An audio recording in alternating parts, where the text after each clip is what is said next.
your story, I think Yes. is just so powerful. So I really appreciate you, like, sharing your story, and it takes so much bravery to do that. Oh, so, some storms don't destroy us, they reveal us. They strip away the roles, the titles, and expectations, and the identities we've worn for so long that we forget they were ever truly ours. When the storm passes, we're left standing in unfamiliar territory asking, who am I now? Who was I before I became everything everyone else needed to be? For the woman who has spent years holding everything together while quietly losing pieces of herself, today's conversation is an invitation to come home to who you are. Today's guest has walked that road from self abandonment to self remembrance, from carrying responsibilities that were never hers to carry, from waiting for someone else to change to discovering that the greatest transformation was her own.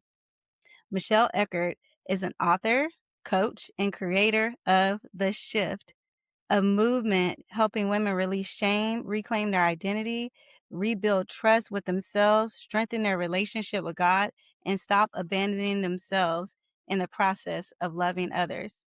Today, we're talking about healing, self trust, faith, relationships, and what happens when the life you thought you were building leads you back to yourself.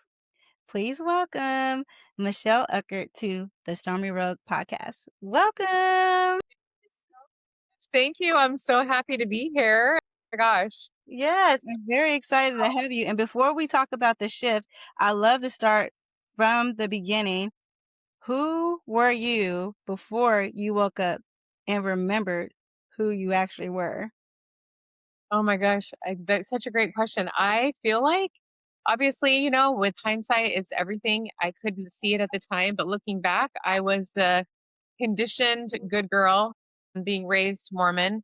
And you're just taught to basically submit to men and that they are higher and more powerful than you. And Mm, that your purpose as a woman is to make him happy and wow. to just, have kids and just serve him and clean the house and be a mom. And nothing's wrong with those things. I love serving my family. Yeah. But when that's your whole purpose and you feel like inside your identity is, okay, so I have kids and I clean the house, and then what do I do? And Yeah. then when your husband is, betraying you and you're feeling lost and he's ignoring you, you kind of just feel like, who are you? So I got to this place in my life where I thought, Mm, I didn't even know anymore because, again, I had made choices that, I got pregnant so young and then we had a trauma bond and we got married so young. So I never, obviously, as you know, if you can imagine getting pregnant at 17, you don't even know who you are. So I just went from being a codependent to my narcissistic, alcoholic, drug addicted father to going into this traumatic bond of marriage. And mhm. then my husband, joined the church, and that's part of my story. And, regretfully, he shouldn't have, but he was trying to just make me happy. Yeah. And but as you go year after year, decade after decade, I just lost myself completely in Mm, food, in sugar, in fast food, in distractions, in putting others first and trying to mhm. save everybody, and Yes. I really just thought I was a mess. I was overweight. I was stressed. I had a victim mindset. Didn't realize it, right? You don't walk around, you don't wake up going, wow, I really just eat my feelings and I'm distracted and I'm having a victim mindset. You don't even know, right? You're angry. I was bitter. I was resentful. I knew I was God's daughter and I knew Jesus was my brother. But even though I knew it, I wasn't living it. You Mhm. know, I felt like God was saying, Rochelle, it is time for you to wake up and Yes. know who you are. Yes, yes, and I can definitely relate. I was 17 also with my first child, 4 months walking the stage in high school, so I understand, and I too, was married at age 18, and then by 19, 2 kids. My husband was 20.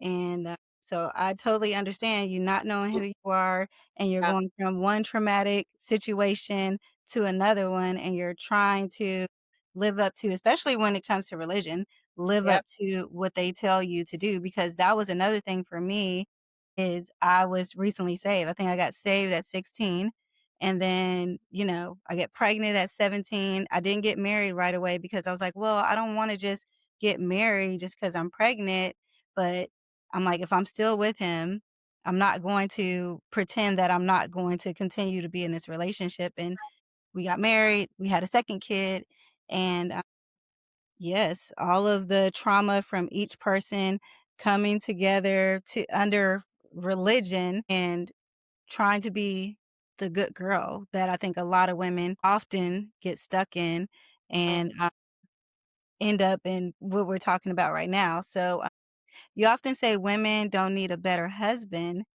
but more confidence and more motivation, or more confidence and more motivation. They need freedom from the lies they've believed about themselves. So, what's the biggest lie you feel you had to confront? I mean, we definitely talked about religion. Is that like the biggest thing that was the challenge? yeah, I feel like that was the underlying, but I didn't know it, right? But the biggest lie was that I was disappointing God. And that is one of Satan's favorite tools and distractions. Because and again, like I explained earlier, I didn't wake up, right? You don't wake up saying, "Okay, well, today I'm still remembering that I disappointed God, so I'm going to try to pay him back."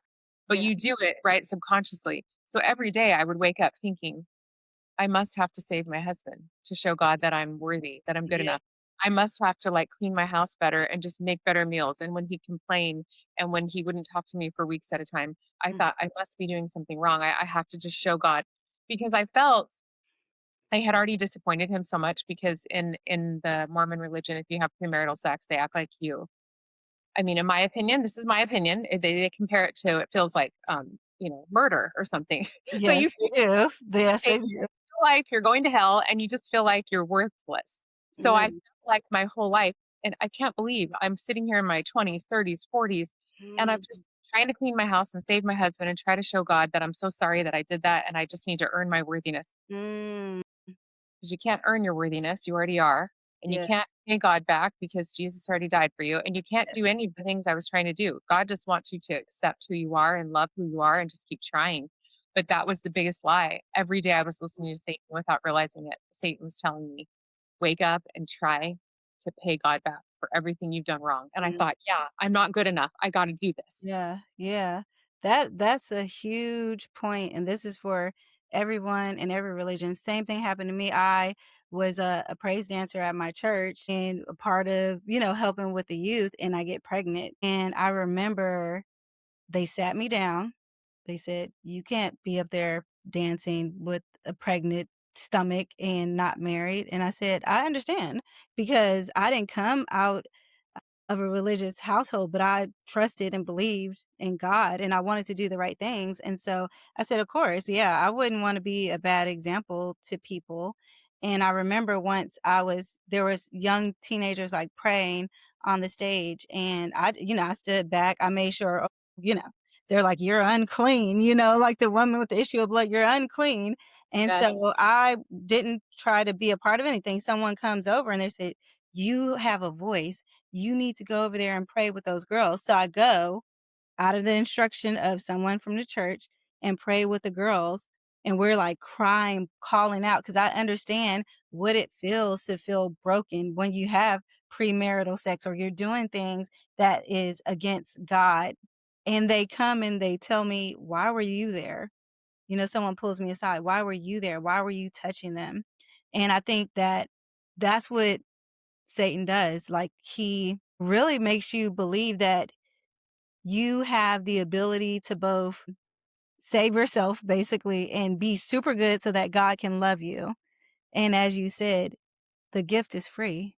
Hmm. That's the lie. The gift is free. You already have it. Whether you Yep. do anything good or if you continue in your wrong, God loves you and the gift of love is free.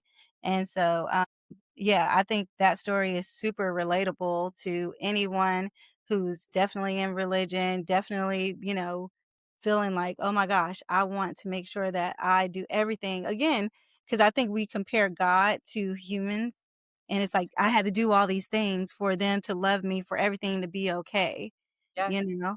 And so then, like now you're with your husband, what do you do when you're waiting for someone to like become who you think or they can be? Because I think oftentimes women are these like visionaries and you can see everything that he can be, but he can't see it. And Yeah. so what do you do with that? Yeah, and you know what? And my answer is like, a double-edged sword. It's like good and bad because I trigger a lot of people when I say this because number 1, obviously that's our gift. We can see, we can visualize, we can see his potential. But I also think just like, God gives us weaknesses that they can become strengths, but I also know that Satan preys on our strengths, right? So one of our strengths is that we can see the goodness in our man. So Yes. that's what I was doing, which was my problem. So I could see his potential, his good heart, his good intentions, even through all the crap he put me through. And Mhm. that is what, even though that's a good thing, right? That I could see his potential, Yeah. I wasn't listening to God. I was listening to Satan say, okay, so hang on one more day, one Mm, more year, one more mm, decade, one more. And yes. Satan knew as I keep her distracted, focusing on the healing fantasy, the potential, well, then I'm not turning to God saying, wait, do I need to lose weight? Do I need to like let go of my Mm, past? Do I need to cut my dad off? Do I yeah, need to stop having anger and resentment? I yeah. couldn't even work on myself Mm, because every day I am just walking around thinking, what's the right scripture and podcast and what's the right pep talk? And how can I get my husband to stop being 400 pounds? And what do I need to do to make him stop being such a jerk? My yes. energy was focused on him. I didn't realize I was idolizing him and Wow. my dad. So here I am idolizing men, and Yes. the devil's thrilled, right? Mm. I'm just focused on them. Wow, that's amazing, and literally, I've been talking to so many women about this, and that is what God spoke to me. You're so busy trying to remove the speck out of his eye Yep. that you don't see the whole entire plank, gigantic tree in your eye, and you're just carrying it around, and you're like, "What Yes. scripture?" Like you said, like, you're, like, literally looking up scriptures, Instagram posts, anything. Yes. What kind of things does he like to motivate him to change? And here Yes. you are dwindling away, overweight, not Yep. doing your hair, not taking showers, not eating right, not doing anything, not starting a business, not doing anything that you're supposed to do because you're so busy focused on him.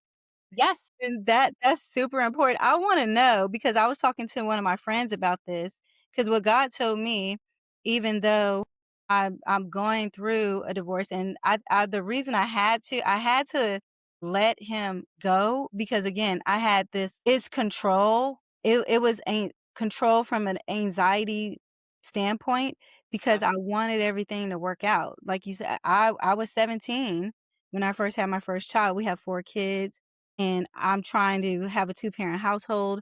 I want Yeah. everything to work out. So I'm trying to make sure that I help him bond with the kids. I'm trying to make sure that he becomes something. I'm trying to make sure that I figure out all the things that he would need to be able to grow his career. I'm trying to make sure that I develop his character like I'm God. Gosh. And God said, "You're not God. Hello, I'm God. And you need to focus on releasing control." And I'm like, "What?" And then one of the things that came to me is he said, "Love your husband." I'm like, "Okay, but I basically want to hate him." But he Yeah. said, "Love your husband because I loved you when you were nothing, when you felt you were nothing, when you Yeah. did everything wrong, when you felt unseen, when you did things in private that people don't know about. I loved you. So love your husband, but focus on yourself." And I Yeah. said, "How can you do both things at once?" And Yes. so I want to talk about that. How can you love someone deeply and then release them all at the same time? Yeah, that is such a great question, and a lot of times when I get DMs and I have people messaging me asking me that, and I say, "Well, the fast, quick answer in one sentence is obviously the atonement of Jesus Christ, because once you lean on him and you realize, Mm, he has felt all your pain, you realize you're not alone." yeah, But we know as a human that doesn't help satisfy that question in your head when you're like, "But when he cheated and lied and this and that," and yeah. as a human, I get it. You're thinking because I used to be there. You're just angry and bitter, and Mhm, so the answer is that what you just said, what God told me. You have to surrender the control mm, so deeply that you're willing to say, and I did, and I still remember over 6 years ago, even when I looked at him on the couch and he had the hooded sweatshirt on, he was 400 pounds and he was such a jerk. mm. I remember of first, I'm gonna be honest, I wasn't looking at him thinking, I just love him. What I was thinking was, I'm done and I'm over this, but I Yes. know what you're saying because it was like God letting me know. Love him. This sounds neutral, and I think this is how this can help women. Love him as simple as it sounds, is a child of God. Mhm. Know that he has worth. He's alive, he was created, he is Yeah, God's, so he has worthiness, even though he's lying and sneaking and cheating and all the things. yeah. He is worthy. It does not mean that you need to be with him, right? Mhm. Moment, I didn't know if we were gonna make it. Yeah. I just knew I'm turning him over to God, which is hilarious because God's probably like, "Great, he already was mine, and thank you." Over. You know what I mean? Chills when you were talking and you were explaining, I'm trying to get him to, like, his potential and, like, nurture or connect with the kids. I was having chills when you were saying all that because that was my life.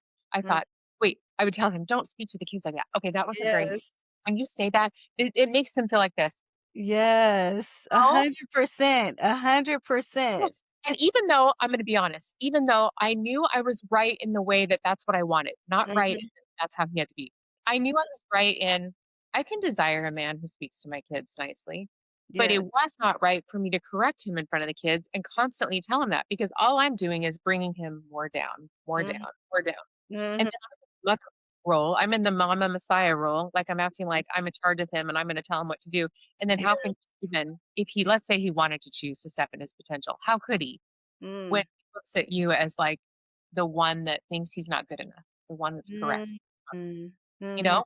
And so to answer your question in a long way, you've got to just let go and say, and that's what I did. I did not know if we were going to stay together. I just told God, He's yours. I give up. You have to give up in the best way. You have to pivot and just surrender and quit. You know how you've heard that statement of like quitting is good sometimes? It doesn't mean you're quitting at hope and you're quitting at life and you're just giving up on your future, but you're Yeah. quitting is like I'm realizing what was already true. I Yeah. never had control. I just was pretending, and it comes from, like you said, the childhood, the lack of safety, the lack of feeling like I'm nothing unless I earn my love and I serve Yes. people. Yes.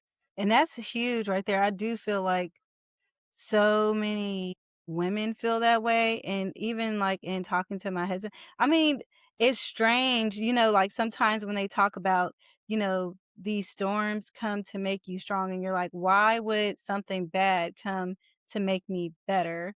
But what I'm finding in this process is in releasing him and, like, really putting focus on myself, it's strange for me to have compassion for him because as I'm talking to God and he's saying, "Remember this about yourself? Remember this?" Like, Yeah. look at you, like, I'm looking at pictures of myself and I'm like, "What was I thinking? Why was I outside like that? Why am I not doing my hair? Why do I look this crazy? Why Yeah. did I start this and didn't finish this? Why am I have, like, all these okay, a line for him. Okay, girl 1, girl 2, 3," and I'm, like, planning everyone's life out but not my own, and I'm thinking for everyone, Yep. and I'm like, "Wow," and God is still there with me, and He's still loving me, and how is that possible, How is that possible? And then it just further shows me, like, the depth of His love, like, to the Yeah. depth of what love actually is, and I think we get confused about love, like, we think of love as soft and gentle and understanding you know, and really we're thinking about good times. Right. We're not thinking about the dirt, the mud, the struggle, the hate, and still having love. And Right. that's what God is going through. Like they always say marriage is a reflection of it's supposed to be a reflection of what God is experiencing. And I started reading like God brought to me the book of Hosea. And I'm like, my daughters and I, we watched like a YouTube movie of Hosea and we're like, leave her Hosea. Cause, there was like the Gomer, his wife, and she just going out and sleeping with man after man and coming back with a kid that's not even his. And we're like, leave her. And then in the Bible, God is like, you told me to release Israel because they were wicked people. And now that you're experiencing this with your wife, would you just let her go and release her knowing after you have this love for her? So he has this love for us and he doesn't want to let us go. And Yeah. so it gives me compassion for my husband, but still, I'm Yeah. human. I'm not God. And so Yeah. I'm like, take him. But Exactly. I wanted to go to you wrote, that I expected God to give me a strategy for my husband, but instead he gave me a strategy for me. Can we, like, unpack what strategy he gave to you? Yes. Yeah, and sometimes when I say it out loud, it sounds too simple and too easy. Mm. You know how you've heard the saying, like, it's easy and like, simple to change, but, like, it's hard, right? So, like, the Yes. steps are simple, like, just do this and ABC and XYZ, but then Yeah. when you go it's hard. But, in the beginning, the strategy was so simple because I can see why. This is why God is so good, obviously, because He loves us as little children. We're His children. Mhm. And even when I was in my biggest mess, he knew he could never have said to me in that moment, "Oh, you're going to start a business, but not until 2.5 years from now. And I also am going to help you drop 60 something pounds." And Wow. think of how overwhelmed I'd be, right? Yeah. So instead, he treated me like a little child and Mm, he gave me the littlest things to do.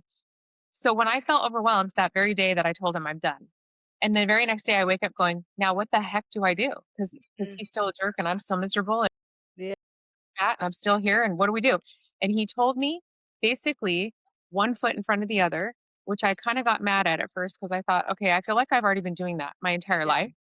But Uh-huh. what he was saying is one foot in front of the other for yourself. So Mhm. I would walk into the kitchen, the same overwhelmed kitchen, the dishes not done because my husband hadn't helped me from the night before and I had done all the bedtime routine. And I would Mm, hear a voice that said, ignore the dishes and get on the treadmill for 20 minutes. So he mm, gave me the strategy of baby steps.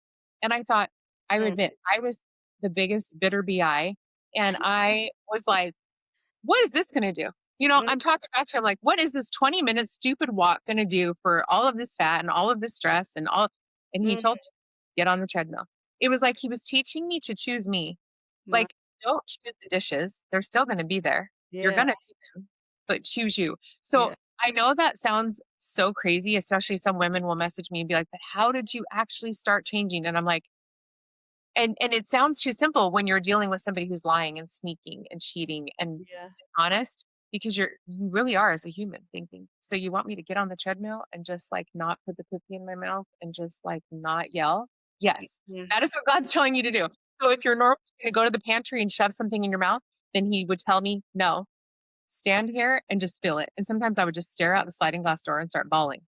Didn't mm. even know I was gonna start crying, and I would just start bawling, and I Wow. didn't realize it's because he was letting me and kind of guiding me, and the strategy was release, feel, let go. Yeah. Release, feel, let go. So the strategy was it sounds selfish, I know. There's some people that will come at me in my DMs and be like, "You're teaching women to be selfish," and I'm like, "Whatever, you can judge me." Mm, Because it really is how he saved me, because every day he was saying, "Stop looking at Jacob." And mhm. what are you drinking? What are you thinking? That's a big one. What are you thinking? Because I Wow. had noticed I would think all day long, this is just my life. This is just what I get. I just screwed up so much. This is just, it's called consequences. It's called the facts of life. I was listening to the Yeah. devil. Just the way the ball bounces, I just made my bed and I have to lay in it. I was Yeah. listening to all the slogans of the devil so much. So Wow. the strategy was focus on yourself one moment at a time. And there were days where I'm praying 1 minute, 1 minute, 1 hour at a time. Mhm. 1 hour at a time. Sometimes I would just think, get through this next hour. It sounds dramatic and crazy to think looking back how much Mm. but that's how it was in the beginning. Yeah. Wow. I mean, I'm with you, and it's 100% true. It seems like it's too small Yep, to really make a difference, but it's those small, because that's how anything starts. yep, Even, gaining the weight, it starts with, a little treat here, a little bag of gummy bear.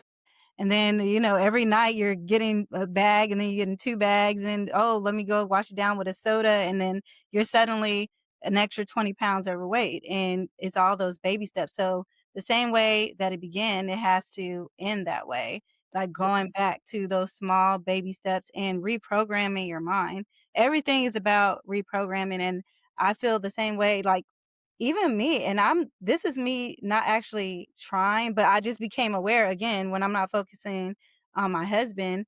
I just became aware that I literally drank probably 2 to 3,000 calories a day. And why do I have to get the 32-ounce drink? And why do I have to get the venti at Starbucks? And why do I have to get a muffin to go with it that's 600 calories? Like, you don't realize these things Yeah. until you pay attention. And a lot of times we're trying to distract from what we need to work on. Yes. So we just focus on them and like, do you not notice that your weight is matching his weight, you know? Yeah. Or Yes. sometimes he's like shining and glowing. Like my husband, he's like, he goes and he plays basketball. And I'm like, why are you playing basketball? There's so much to do and whatever. And, you know, he's keeping up with, he's doing what he wants to do. And here I am trying to carry every rock. And I'm like, throw me another rock. I can handle it, you know? Yes. And it's crazy. And so I'm trying to figure out, like, with all of these things, you know, and all the things you were dealing with in your relationship, a lot of it tells me about like patience and consistency and,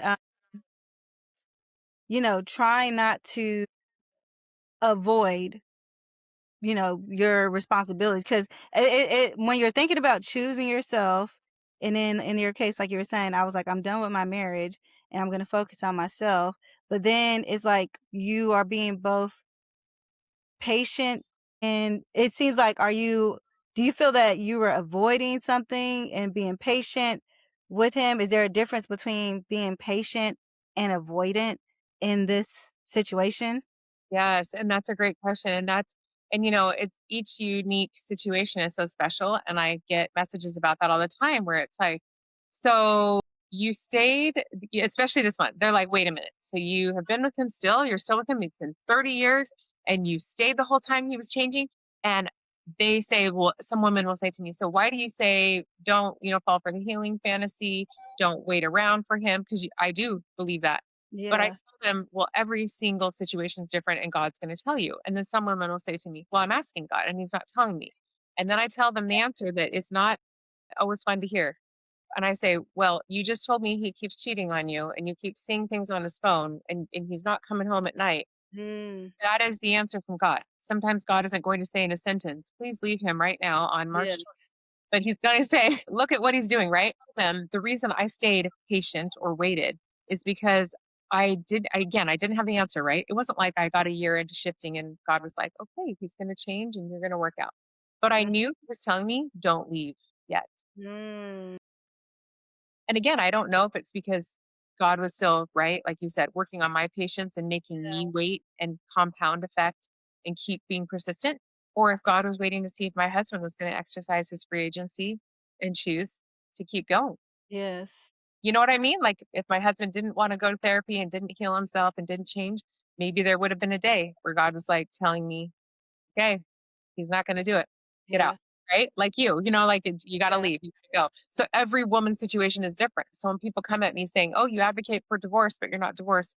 I'm like, "Yeah, I really do believe that there's so many women unfortunately need to get divorced. They're misaligned and their husband's not changing. So why Mm, would you stay in a healing fantasy?" You can't say, "Oh, I'm just being patient and I'm just, having faith and hope." So many Christians and biblical women will come to me and say, mm, "It is my duty to be the rock and the helpmeet and the 50% and the partner." And I'm mm, like, "You've already been doing that. And he's walking all over you." And some of these women are saying, "He's flat out asking for a divorce. How do mm. I convince him to stay?" And I'm like, "Queen, why would you convince a man who's leaving sneaking and literally telling you, 'I'm leaving you'?" Yeah. That right there screams you need the shift. You're not loving yourself. You're not loving yourself. 100%. 100%. And that's for me, it was a whole 2 years where I mean, we went to therapy and then he really avoidant, really in therapy. But I knew like God was like, any other time I can get through things, but God said, no, it's all or nothing. Yeah. It's all or nothing. And it's time for you to start being who I called you to be. And if he's not going to fight the way that he fought to hide things all throughout, whatever, if Yeah. he's not gonna go through 100% more to save this relationship, you must release. Yeah. Release and still show love because he needs love. So still don't abandon. Show what God is to us, but still choose yourself.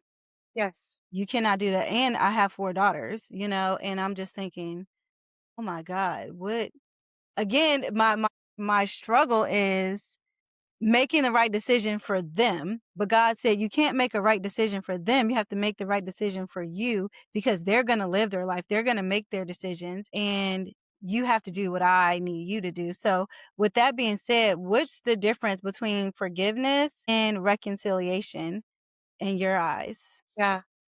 So forgiveness, and that is, such a big part of obviously the atonement of Jesus Christ. And I have a new thing coming in the future soon that I'm working on with Yeah. God that I'm going to be releasing soon. But um, that is huge and it triggers a lot of women. And I understand because I used to be in that Mm. angry spot. And you get mad because you think, well, you don't understand and you don't know what you did and you don't know Yeah. what I've been through. And that's okay to feel those feelings, right? Because we're human. But Yes. the difference between that is that real forgiveness is again applicable to the first step, which is deciding to let go and let God. Because you're not saying that what he did is okay. You're not saying that I'm not I'm not hurt or I wasn't hurt. But you're saying, I release and let go because it's for me. And this is what people forget. The forgiveness is actually for you. It's releasing your heart. You're Yeah. not going to get sick. You don't want to make your physical body sick. You're Yes. letting go of the pain because this is how you do it. And a lot of people say, but how if I'm so mad? Because if you really truly understand and tap into the fact that Jesus already felt all that. So all of your rage, your sadness, your anger, how pissed off you are, Mhm. whatever you went through, Jesus felt all of those feelings. So if you're really sitting there, knowing your brother is sitting by you, he has felt all of it, Mhm. then don't you feel kind of insane if you think about sitting next to him and he's having a conversation with you and he's like, so if I already felt all that and I already did it for you, Yeah. what did he literally say to you? So why do you keep ruining your own life Yes. by Yeah. walking and pissed at him all day? Jesus would just tell you, let him go. Let him go. And so even though we're still together, we're still married, I did. I let him go. I realized, okay, this is Jesus's brother. This is God's son. I don't know what's going to happen. And people will say to me, so you're still together. So don't you ever think like your brain thinks of things, right? And you do as a human, you think of things you did. But then I remind myself that's the old him. Mm. That's the old me. And Yeah. also that old version of him, like you said, if God already forgave that version of him and loves him, Yes. and I expect him to love me and forgive the old crappy out of control version of me that was a Yeah. mess. I say that with curiosity and love, not judgment. But if I Yeah. expect God to be like, wow, that old Rochelle was a mess, but I still loved her, well, then God still loved that hot mess of my husband. He still loved him. Yes. And so, yes, it is easy to be like, well, how do I do it? You have to think, do you want to be healthy? Do you want Mhm. to feel calm? Do you want to feel free? Do you wanna even, like, if you're gonna get divorced and then move on to a new relationship, do you wanna not bring that baggage with you? Then you're Yeah. gonna have to just say, "I accept that Mm. somebody actually does understand." And in my own family, I have so many I'm the generational curse breaker in my family. I don't know if you are, but I am. Mhm. And, Yes. all of my family before me, I mean, the divorces and the deaths and their spouses and all the things they've been through, all Mhm. of them are grudge holders. And I see this is what I believe. I believe that I chose to be in this family because I see, oh, wow, you all needed to teach me a lot of lessons. And I'm here to break it all. I'm Yeah. learning from all of them what not to do, how to Yes. be judgmental, how to not be self righteous, how to not be like, I'm better than everybody else. Yeah. Mhm. Yeah. Yeah, no, that's 100% correct because I just was telling my friend I was in church and I'm thinking about all these things that my husband's doing and did and everything, and I'm so mad, and so I'm thinking, the pastor, he's preaching, and then God just dropped in my spirit, "The same forgiveness that you've received, he gets to receive." And I'm like, "Yeah, but, like, I didn't do anything, compared to him, like, Yeah. he's just like, the same forgiveness you receive, he gets to receive." And I'm just like, "This just is not right, God. This is just not right. Yeah. How? Yeah. How is I, it equal?" I agree. Yeah, so, one of the things as I'm going through this, I feel like God has been having me in this, I call it the holding place. And it's like, to me, he's like had me tucked in this little cave Yeah. where I can see a little bit of light and I'm cozy enough in a blanket and warmth and I'm safe. And I feel like he's just like, marinate on my love for you. Marinate on me holding you and seeing you through this storm. And so I started working on this book and just taking notes and just again thinking about my whole entire thought process in this situation. And so one of the things I write about is the space between who you were and Yeah. who you're becoming in a season where you're no longer who you used to be, but you're Yeah. not who you fully are going to be. So, Yeah. uh, and that's where I feel like there's a sifting season and, like you said, a shift. And so, what do you tell women when they're in this in between season? Yeah. It's a great question. I get that a lot because I, again, as I know, I mentioned earlier, I didn't know when I was being a victim, right?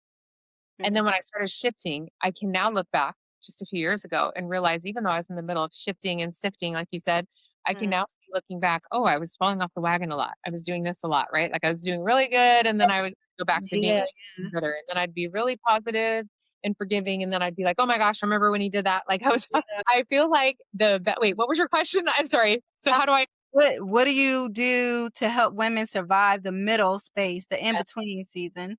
okay, yeah. So basically it's grace and forgiveness and curiosity. And Mm, that means that, like, the days where we would have, like, great days, like, maybe 3, 4 days in a row. And then I didn't realize the devil was coming at my heart, being mm, like you said, like, when you're in church and you're thinking those things, I'd be doing the dishes and I'd be thinking, like, "Look at all those times I was postpartum and he didn't even help me, and oh my mm. gosh, I barely almost passed out when I was nursing that one time." Like, I start having memories, Yeah, yeah. and so he comes in the kitchen. He doesn't know I'm thinking all these things. He's in a great mood, and then I'm like a Debbie Downer, and I ruin the whole day, and I start slamming Yes, things. He's looking at me like, "What's wrong?" And I'm like, "Oh, nothing." But my mind is like spinning. And yes. and then so when women come to me and say, "What about when I get so mad and like Mm, I ruin the atmosphere?" And I say, "Use curiosity and grace." So I would stop what I was doing. Of course, I mhm, didn't do it right away, but I learned to do this. And I would say to him, I just have to get this off my chest. And I wouldn't want to rehash the story. mm. I don't mean, right? Some women, like the women, want to rehash for 30 minutes and tell the story for an hour. But I would just say, there was this one time I just need you to understand. I don't need you to like say sorry, Yeah. explain. Sometimes I just can't believe that I was like a single mom after I had kids and you're not helping me. And I was up all night and up all day and cleaning the house and Mm, bleeding profusely and all the things. And sometimes he would just listen. And then I would say, I just had to get that off my chest and let it go. And mm. then tell him, I don't want you to say sorry because even you saying sorry doesn't take it away.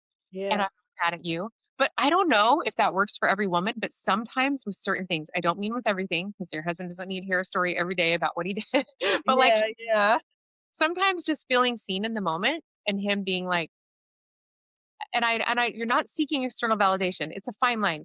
It's not like I'm looking at him to go, "Wow, you're so strong, babe. I can't believe you did that." No, Yeah. I just needed him to go. Sometimes he would just say things like, "That's crazy. I can't even believe who I used to be." Like, Mm, that's such a tragedy, and I'd be like, "Yeah, isn't that crazy?" And I'd be like, "I'm sorry, that's what I was thinking about." So then I would apologize, that's where I was going with this. I would yeah. apologize and let him know, "Sorry, I didn't mean to slam things, I wasn't trying to Mm, ruin the vibe." So mhm. I'm taking responsibility. So how do you do that? You use curiosity by forgiving yourself and asking yourself, "Why did I just think that? Why did I say that? Why did I do that? How come I just got so angry?" And then you apologize, and you Yeah, tell your husband, "Sorry, I was just having an attitude, and I didn't mean to. I was just mm, past, I can see that the devil is trying to ruin my happy spirit in my home, and I'm yeah, taking it back, and I'm taking my power back." So you're yeah, using curiosity, you're using grace, and you're apologizing, but you're really also telling yourself, "Girl, I don't blame you. It's okay that you just got mad. You've been through so much. Okay, keep yeah. carrying going." And obviously to God and Jesus for your power and strength. Oh, I love that. I love that. And thank you for sharing. Like I appreciate I mean, I think it had to be scary to like come out because like for me, I think it's really embarrassing, like knowing that you've been cheated on, knowing that you were in these like spaces, that you can't even believe that you allowed yourself to be in. And Yeah. so like for you to come in and, do the work because that's the point. You have to do the work and then be able to be willing, because I think a lot of times, especially in religion, like, people don't share the real stuff. They just say, just Yes. pray about it," and they keep everything a secret, and you feel like, "Dang, they've been married for 30 and 40 years, and God just kept them." nothing ever went wrong and Yeah. everything was Uh-huh. good and she was just a good wife and he was a good husband and nothing, and so Yeah. I really appreciate, like, you being brave enough to, like, share your story and still, like, share where you are now and as you continue to grow, so thank Yeah. you. This is my closing question here. Sure. If a woman is listening today and is emotionally exhausted, overfunctioning, waiting for someone to change and slowly forgetting herself, and I was there, you were there, and I know many people are there, what's the first thing that she should do tomorrow? Oh my goodness. The first thing she should do is literally tell herself with love, "I'm so proud of you for Mm, never giving up, for still being here." yeah, Because that version of, as you know, your old self and my old self that was overweight, angry, mhm, bitter, and had a very bad vibe and energy. yeah, I love her and I'm proud of her because of that version of me. I yeah, kept striving, I kept trying, I kept going for the compound effect. So she needs to just wake up and say, with acceptance, "This is what my body is, and I love it. This is who I mhm, am now. I'm proud that I never gave up. I'm still alive. God must have a purpose for me. I'm still here." And she yeah, just needs to say with grace, "I'm not going to judge myself. I'm just mm, gonna accept that I don't have control, and I'm just gonna ask God for strength and power." Because if she keeps thinking of the past, which is how I was trapped, I thought I was trapped, she's just mm, beating mhm, herself up. So the first thing she's gotta do is stop looking back and say, "God, what do I need to do?" Go forward and just, like, let herself forgive herself for the past. wow. There you have it for forgiving yourself for the past and look forward. God loves you. You're loved. You're seen. Yeah. Thank you so much, Rochelle. I really, really, really appreciate this, and I'm so happy I found your page because you helped me, and Thank like I you. said, I purchased your book, The Shift. I'm on page 43. It's like 200 and something pages, so I'm excited to Yeah. see where I am, a little bit from now as I get through it, but tell us more about where they can find your work, more about The Shift, and what you have coming up. Yes, you can find me at Instagram. I'm on Facebook, I'm on TikTok, but mostly I'm on Instagram for my coaching, live.richly. Mm, And yeah, the shift is basically my framework. It's my story and my framework, the steps that God took me through to change myself, my daily habits, my thought mhm, processes. yeah. And that's how you restore your identity back in Christ and realize that you're a child of God and you're the sister of Jesus and that everything's okay and that you're not too far gone and that you're safe and you're loved and God's not mad at you. That's my process. And then something that's been coming, which is so huge, Yeah, in the near future is how to apply. It's going to be a course. I've never done courses like videos. It's going to yeah, be a course that's going to explain how to applicably apply the atonement of Jesus Christ. Because, like you said, I know that this is part of my mission because so many women, like, they're not real, right? They're like, "I've been married 35 years. Just pray and be a helpmeet to your husband." You're going, "What does yes. that even mean?" And with the atonement of Jesus Christ, growing up Mormon, I feel like you're told, "You won't get into heaven without Jesus, so just be grateful you have the atonement." But then when Yeah, you really bad crap, you're going, "How do I not get angry and forgive and all that stuff?" So I feel like God yes. is telling me, He's telling me to build a course to teach people how to apply it every day so you can feel happy and free now. So that's going to be Oh, exciting. wow, that is so exciting. I appreciate it so much. There you have it, guys. Richelle Eckerd. Go and follow her on her Instagram page. Check out The Shift. And I am very excited about it. I read the first 43 pages just about her life, and I'm excited to hear about the new work. So Thank you thank you so for much. tuning in to the Stormy Rogue podcast, and thank you for being a guest. Thank you for having me. It was amazing. Oh, thank you. Okay.